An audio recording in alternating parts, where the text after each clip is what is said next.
amati mbégteeg bànneex di ànd ak yéen ñu tawlu ci 5M TV Sénégal jërë ngeen jëf.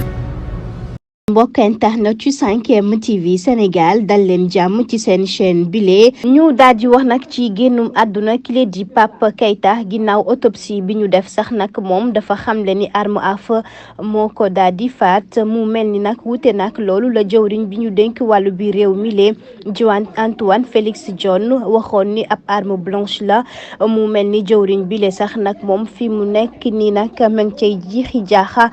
ginnaaw nag communiqué ba mu génne woon te loolee war ak loolu nag la nga xam ni moom moo daal di faat ndaw lile di Pape Keita ginnaaw googee ba ñu waxee ab arme blanche la te nag loolee fi mu nekk nii ñu ngay rek wax ni ca manifestant yi sax la daal di jógee tey ji nag autopsie bi mu mel ni fësal na ko jëm ci réseaux sociaux yi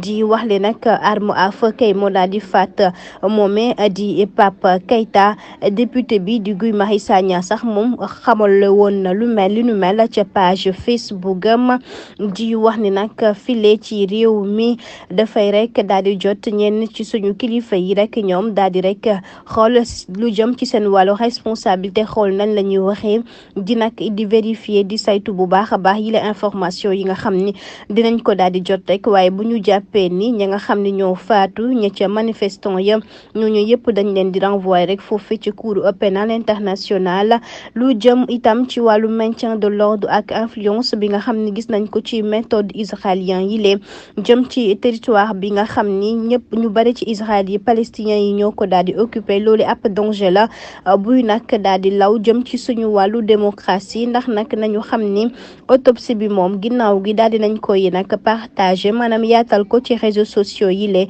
kon nag bu ci kenn sonn rek di wax ni lii moo ko faat wala lii leneen moo ko faat waaye daal li ñu mënti xam mooy li autopsie wane moomee di nag Keita daal li ko faat rek moom mooy arme à feu